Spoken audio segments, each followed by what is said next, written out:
फरीदाबाद के सरकारी अस्पताल को रेफर मुक्त करने की मांग को लेकर पिछले 185 दिनों से धरने पर बैठे सतीश चोपड़ा के साथ तमाम जो समाजसेवी हैं या इस तरह की जो मदद कर रहे हैं ताकि फरीदाबाद रेफर मुक्त हो सके, इसी को लेकर आज मेयर को ज्ञापन देने पहुंच रहे हैं ताकि इनकी आवाज़ जो है ऊपर तक जा सके, सरकार तक जा सके। हालांकि बहुत सारी ऐसी चीज़ें घटी और लगा कि अब उम्मीद जो है जगी है और अब काम शुरू हो जाएंगे, लेकिन उसमें भी लंबा समय लग रहा है। धरातल पर कुछ चीज़ें नज़र नहीं आ रही। सतीश चोपड़ा जी हैं। सतीश जी, लंबा संघर्ष चल रहा है, 185 दिन आज हो चुके हैं, मेयर से मिलने चाह रहे हैं।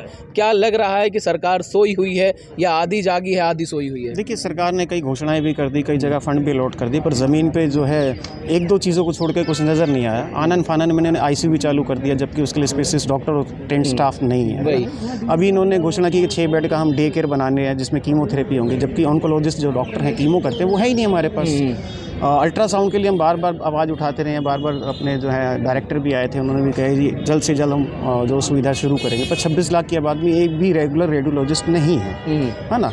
आज हमने अखबार के द्वारा हमें सूचना प्राप्त हुई कि छाइसा मेडिकल कॉलेज में अल्ट्रासाउंड और डिजिटल एक्सरे वगैरह सारी सुविधाएं शुरू की जा रही है।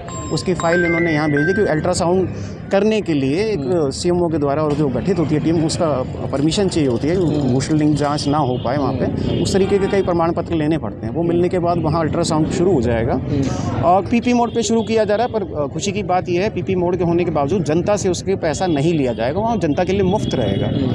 तो बाकी जो तमाम घोषणाएं की थी सरकार ने, जैसे 200 बेड का मातृ शिशु पे थी, ये मई में हम उसकी आधारशिला रखे, पहले जनवरी में बात हुई, फरवरी में, फिर मई की बात हुई। अब इन्होंने अखबार में छपवाया कि सारी जो बाधाएं दूर हो चुकी है, परंतु पुरानी बिल्डिंग अभी जस की तस खड़ी है, उसको डिसमेंटल करना शुरू नहीं किया।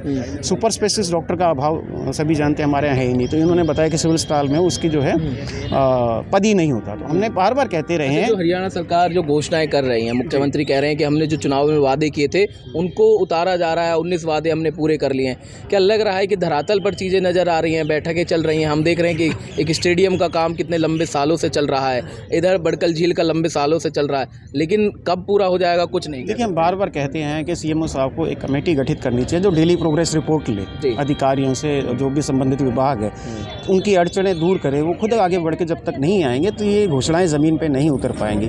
हम स्वास्थ्य की बात करें, स्वास्थ्य में पूरे हरियाणा में कई चीज़ों का बजट दिया, परंतु बहुत आपको आश्चर्य होगा, पूरे हरियाणा में रोहतक PGI को छोड़ के कहीं भी A ग्रेड का ट्रॉमा सेंटर नहीं है ना। तो कितना बड़ा दुर्भाग्य है, करोड़ों की आबादी है और एक भी A ग्रेड का ट्रॉमा सेंटर नहीं। हमारी लोकसभा की आबादी आप जानेंगे 45 लाख से ज़्यादा की है ना।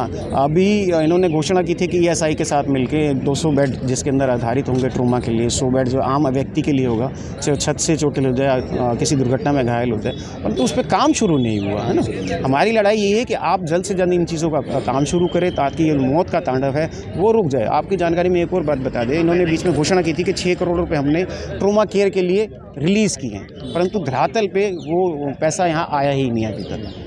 धरातल पर चीज़ें नहीं हैं, घोषणाएं हैं, वादे हैं, लेकिन नज़र कुछ नहीं आ रहा है। कब सुधार होगा, कब रेफर मुक्त फरीदाबाद बन पाएगा? नहीं, हमें उम्मीद तो यही थी कि जल्द से जल्द ऐसा होना चाहिए। पिछले लगभग 7 महीने से भाई सतीश चोपड़ा जी धरने पर भी बैठे हैं, 24/7 चल रहा है ये तो, और ये सरकार के सभी नुमाइंदे देख कर जाते हैं और प्रशासन देख रहा है, लेकिन वो सिर्फ बातों में ही है और अखबारों तक ही रह जाता है सब कुछ। तो हम चाहते हैं जल्द से जल्द धरातल पर इस पर कार्रवाई।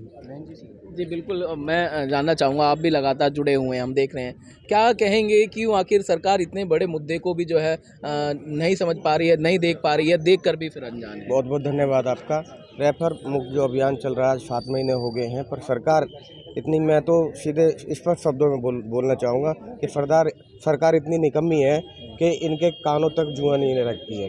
जनता कितनी परेशान है। सतीश चोपड़ा जी का अकेले का ये फार्त नहीं है, रतनपाल चौहान का अकेले का फार्त नहीं है, या जनता जो हम धरना प्रदर्शन में साथ दे रहे हैं, हमारा अकेले का फार्त नहीं है, या फरीदाबाद की जनता का फार्त है। जनता जो फरीदाबाद में जनता रह रही है उनके इलाज की फार्त है। तो सरकार इस बात को सुनती क्यों नहीं है, ये चुप क्यों बैठी है? आज बताइए, हवा में बात करते हैं, काम करने की बात नहीं करते हैं, तो क्या आज जनता को धोखा दे दिया? बार बार सरकार में बैठकर भी अगर जनता की पूर्ति नहीं कर सकते कामों की, तो फिर ये सरकार करेगी क्या? तो बिल्कुल सरकार करेगी क्या? क्या सिर्फ सरकार देखेगी या सुनेगी, या लेकिन करेगी कुछ नहीं? सरकार अभी तो यही कर रही है कि सिर्फ घोषणा कर रही है। 6 महीने से भी ज़्यादा हो गए हैं, 195 दिन हो चुके हैं इस धरने को, और आगे भी कितने दिन चलेगा ये नहीं कह सकते, क्योंकि इतनी सारी घोषणाएं तो उन्होंने कर दी लेकिन धरातल पर अभी भी कुछ भी काम नहीं है।